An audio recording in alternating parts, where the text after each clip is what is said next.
Welcome to Introduction to Alex. After conquering Egypt in 331 BCE, Alexander the Great decided to build a new city, which, as per his habit, he named after himself. After his death, Alexandria quickly became the capital city of the Ptolemaic kingdom and the most important city of the Greek world.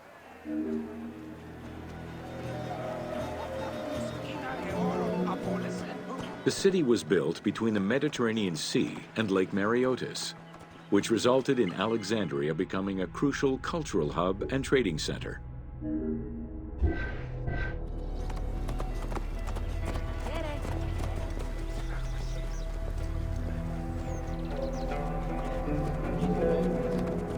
Sumptuous buildings could be seen wherever one turned their gaze: the royal palaces, the many temples, the gymnasium, lush public gardens, and large avenues.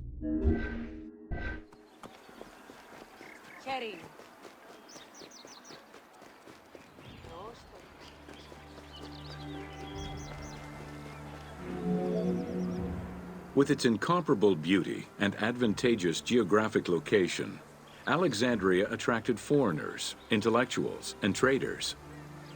One of the most cosmopolitan cities of the ancient world, Alexandria supplanted even Athens as the most important Greek city in history.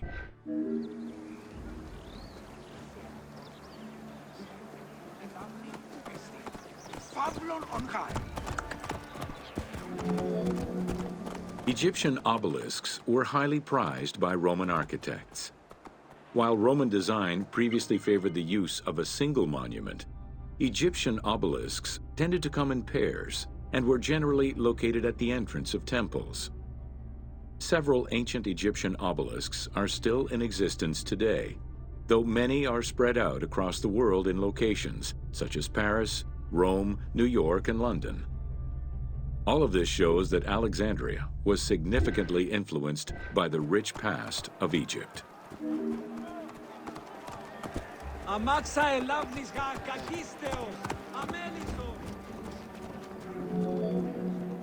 Alexandria had several main streets. Its most famous artery was the Canopic Way. It was lined with sumptuous buildings, houses, and temples, and was roughly 8 kilometers in length. This street was one of the most important shipping entrances to Alexandria and often hosted processions and festivals.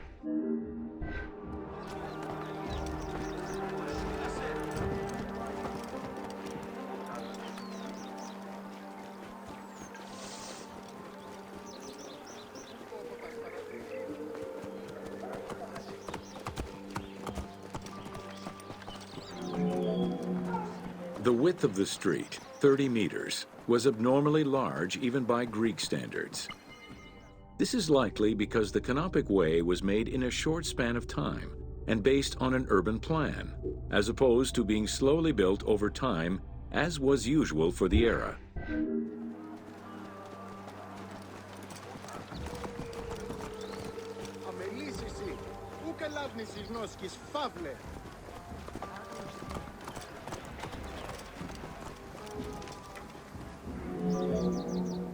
The Canopic Way originated in the western cemeteries, skirted the gymnasium, and then exited the city to head east through massive doorways towards Canopus. This structure was known as the Canopic Door.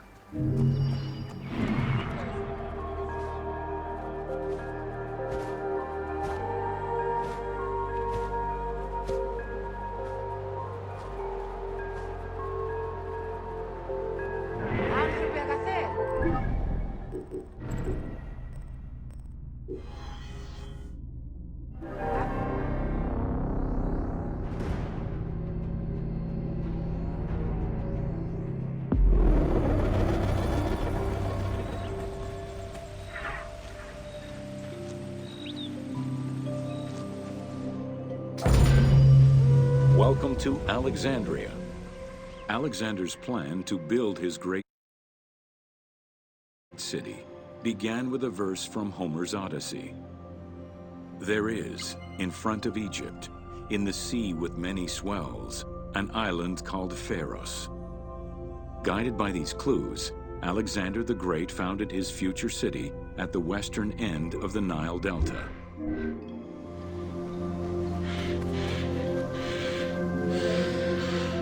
Though Alexander considered this location ideal for his great city, it presented considerable challenges. Too difficult to access during storms, the surrounding swamps threatened disease, and the limestone soil prevented the growth of healthy crops. However, due to the influence of his mentor Aristotle, Alexander the Great recognized that the true value was its strategic emplacement. Alexander knew that in controlling Pelusium to the east, Memphis to the south, and his crowning glory Alexandria to the west, he would create a triangular stronghold, allowing him to control the entire delta while giving him access to the Mediterranean.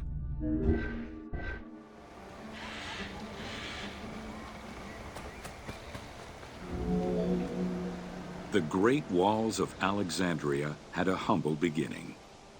Lacking chalk to outline the future city's foundations, architects were forced to use flour instead. Clouds of migrating birds swept down and ate the flour, erasing the plans. This prompted Alexander to seek guidance from the oracles, who reassured him that his future city was destined to feed a large population. Excavations led by Mahmud Bey el-Falaki in the 19th century revealed that the wall enclosure measured approximately 5.2 kilometers in length and 2.2 kilometers in width. It was roughly 9 meters in height.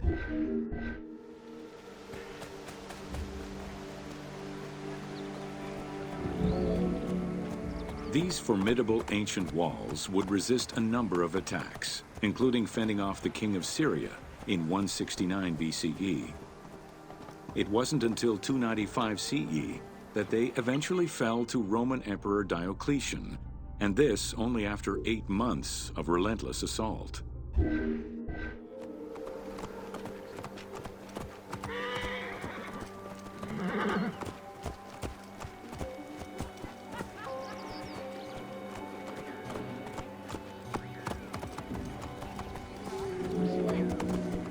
Alexandria's principal architect, Dinocrates, chose a Hippodamian grid plan.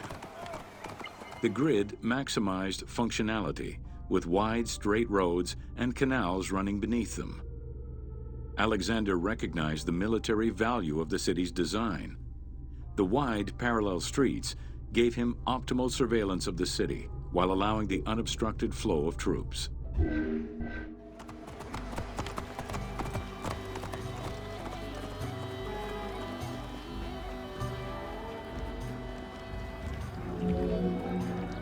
A central corridor ran from the Mediterranean's north port down to Lake Mareotis to the south. This thoroughfare acted as an unobstructed link for commercial trade and travel between the two ports. Many of the streets were bordered with grand buildings and parks, including Canopic Street, with its impressive gate bordering the eastern end.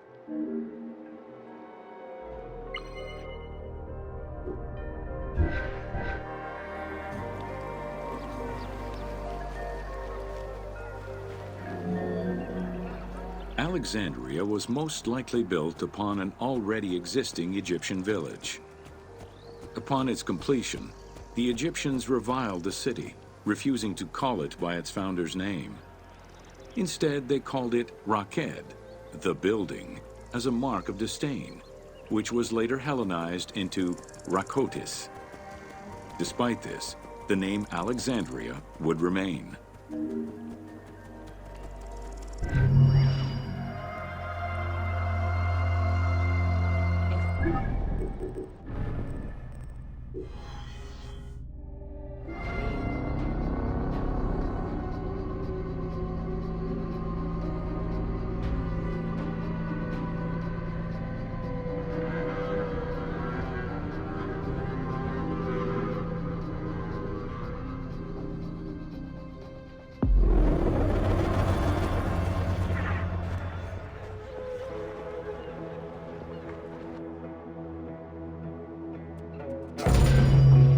Welcome to... The ports of Alexandria were a major commercial hub, effectively connecting Egypt with the Mediterranean regions and beyond. A tremendous amount of materials and goods flowed through the city on a daily basis. The large port market was called the Emporion. It was there that merchandise was traded by the ship owners, called nakliros.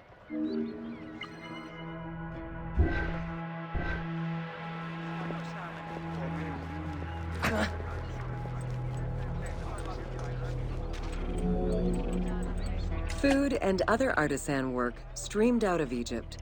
Ceramics, glass, golden rings, and minted coinage. The local potters, using traditional Egyptian techniques, competed with those from abroad, and the textile industry flourished. What Egypt did not produce itself was acquired through trade, using local resources such as wheat and papyrus.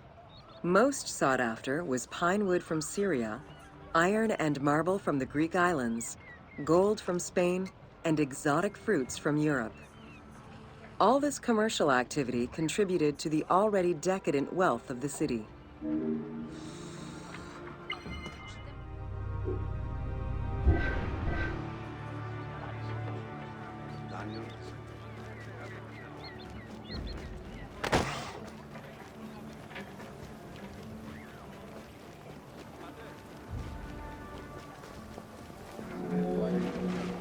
The wood imported to Port Mareotis through Alexandria's seaward ports was used in the nearby shipyards, where most of Egypt's ships were built.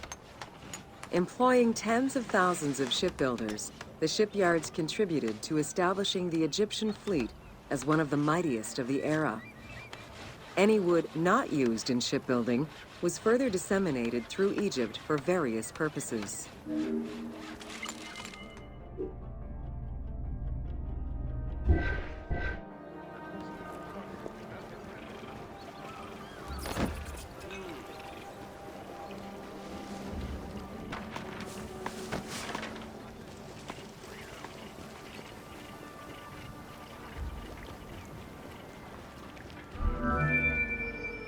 The southern port of Lake Mareotis was the biggest in Alexandria.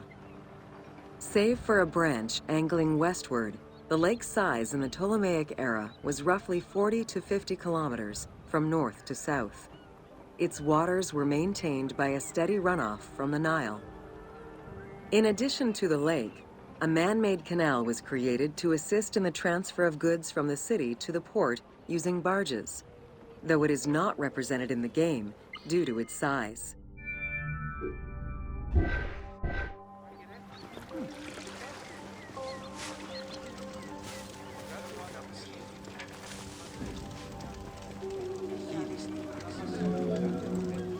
Banking was one of the most distinctive innovations brought by the Greeks to Egypt. The centerpiece of Alexandria's wealth was the royal systematization of taxes on almost everything. Basic items such as salt, oil, beer, wheat, and linen were heavily taxed. As a result, the royal treasury of Alexandria was able to ensure the economic stability of most of the administrative areas of Egypt.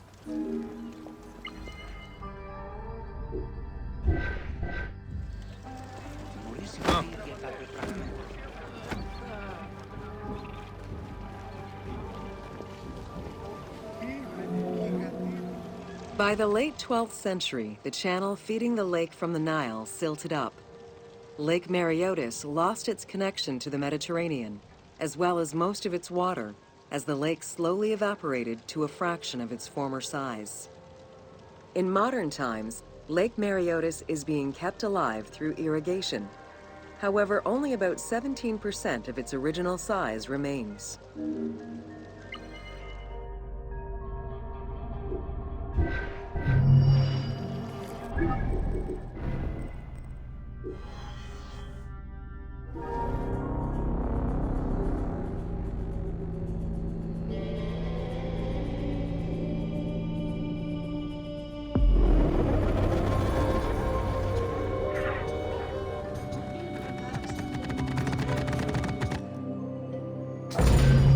Welcome to Like most Greek cities, Alexandria offered multiple forms of entertainment.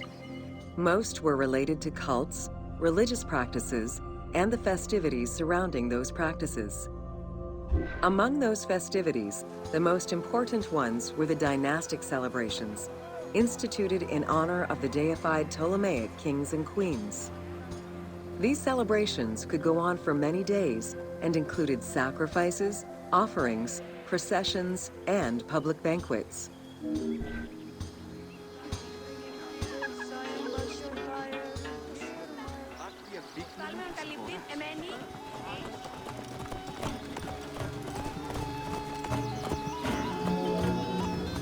Games and competitions were organized whenever possible in locations such as the stadium, the hippodrome, and the gymnasium. The residents of Alexandria favored such events where athletes, poets, and musicians from Egypt and other cities of the Greek world competed.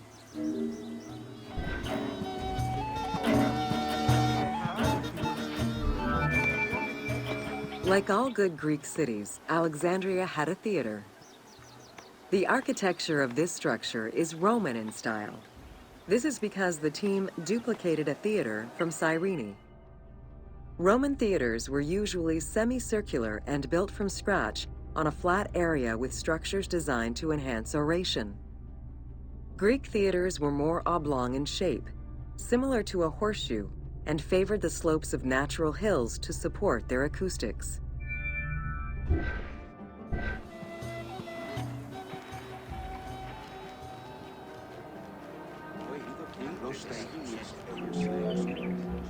At the theater, one could witness the plays of contemporary comic and tragic authors. The play you are witnessing below is Menander's Dyskolos, more commonly known as The Grouch, a late and popular entry in the Greek comedies.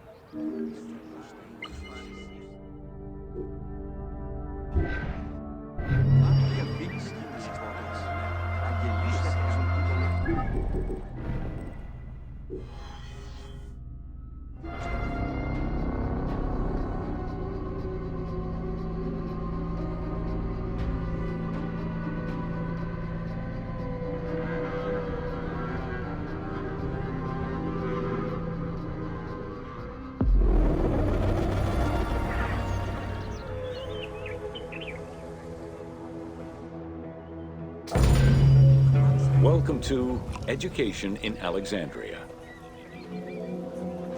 The education of young Alexandrians did not differ from the one generally dispensed elsewhere in ancient Greece. At the age of 7, the child was taken in charge by a tutor, who then became responsible for instilling an elementary education as well as good moral principles.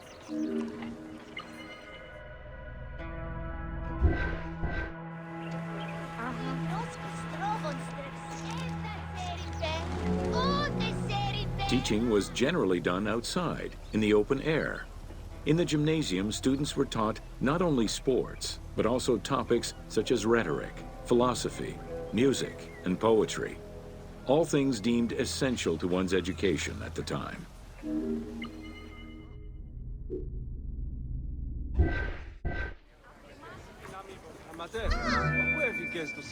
Here, both girls and boys are shown attending a class given by one of the rhetoricians of the era.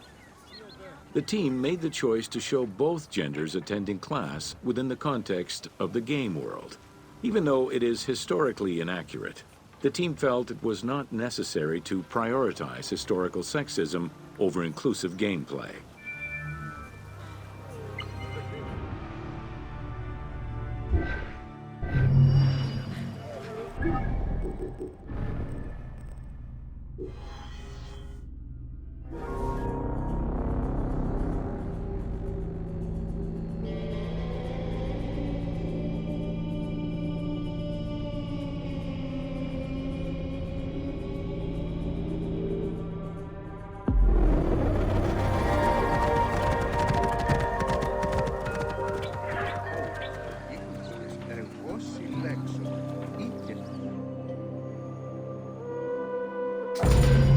Welcome to the Moseion of Alexandria.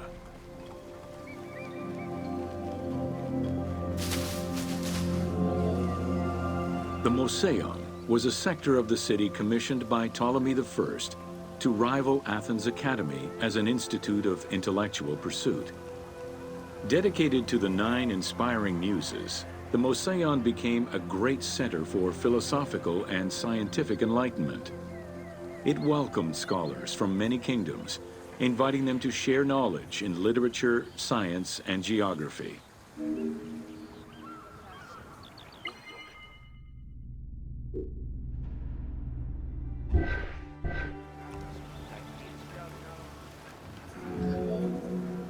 The Mouseion was designed so that its buildings and grounds would accommodate free thinking, debate, and presentation. Meeting spaces and theaters surrounded a main courtyard. Expansive gardens were filled with exotic plants that aided in the study and supply of herbs and medicines.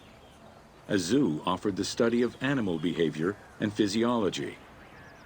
Also among the Mouseion's many star attractions was its astronomical observatory.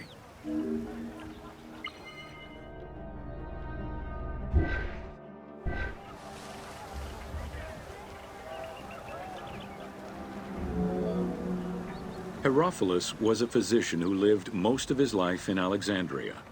He was able to perform the dissection of human cadavers on a large scale due to the permissiveness of the city in such matters. Among many other discoveries, he learned that the brain was central to the human nervous system. He also extensively mapped the blood system and measured the pulse with the aid of a water clock. It is reported that in his thirst to understand human anatomy, he performed 600 vivisections on live prisoners.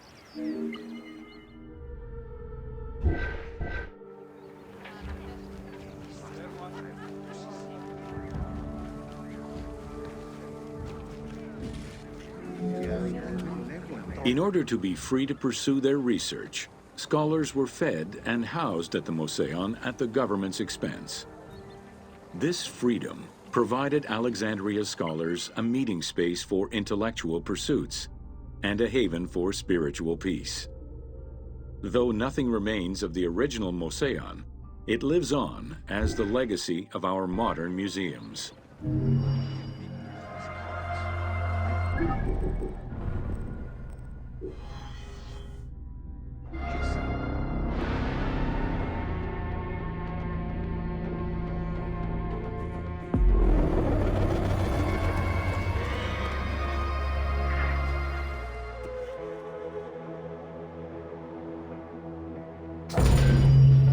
Welcome to the Serapeum of Alexandria. In a city of numerous magnificent attractions, the Serapeum was considered to be the most beautiful temple of Alexandria. Located southwest of the city on a small hill known as the Acropolis, the sanctuary was constructed during the reign of Ptolemy III, upon foundations which had existed since the reign of Ptolemy I Soter.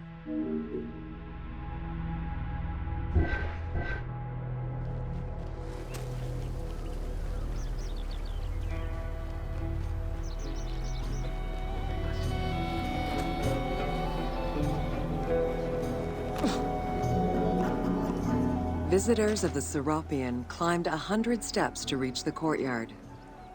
Libraries were installed in the porticos surrounding the square building, with its roof and columns adorned with gold and gilded bronze. Pharaohs were generous to the temple, as were several Roman emperors after Egypt's conquest. An inner temple housed the statue of Serapis, dedicated to healing the sick.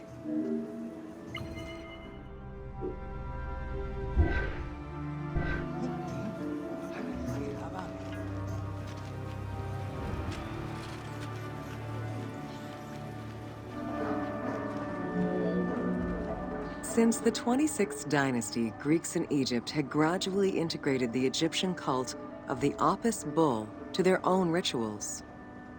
With the establishment of the Ptolemaic dynasty, the cult of Apis was further integrated into Greek religion. During his rule, Ptolemy I chose to merge Egyptian and Hellenic gods into a syncretic divinity named Serapis. This name was the result of the amalgamation of Osiris and Apis. With this new deity, the Ptolemaic dynasty managed to accommodate similar belief sets for two different cultures, bringing about a new dynastic cult.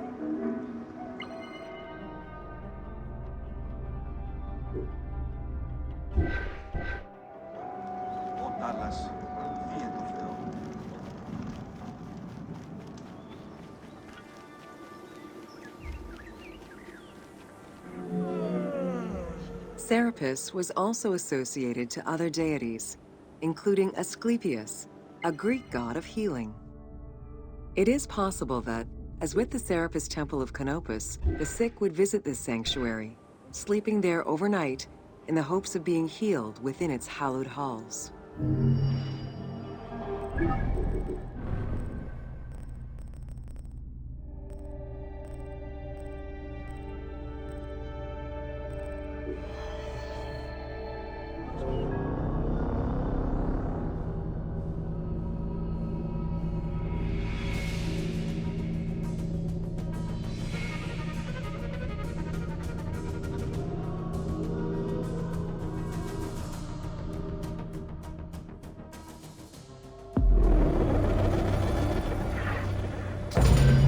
Welcome to the Panean was a temple built in honor of the god Pan, divinity of nature. This Greek god, often represented as a half-man, half-goat, with a beard, horns, and goat's hooves, was considered the protector of shepherds and herds. Pan's attribute was his namesake musical instrument, the pan flute. His temples were usually located in caves and on high mountains, and were frequented by shepherds. It is likely that Mediterranean cults adopted the imagery of Pan to symbolize the Christian devil. To give proper honor to the god, Alexandrians built an artificial hill upon which they housed his temple to compensate for the flat relief of the city. The artificial mound had the shape of a spinning top or a pine cone, which was accessed by a spiral staircase. The top had a panoramic view of the entire city. Only such heights would be fitting for a mountain god.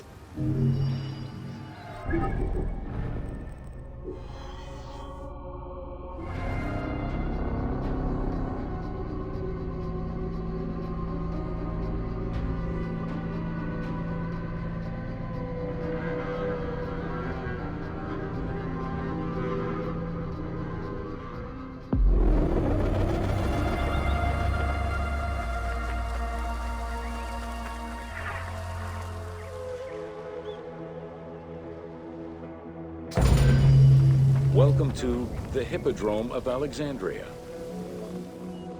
The main hippodrome of the city was called the Legeon, in honor of Lagos, the ancestor of the Ptolemies. Alexandrians were great lovers of horse racing. They were fascinated by the rivalry of these races, the agon, as it was said at that time, that every competition brought. It was a struggle for glory. The most important chariot race was the Tethrapon.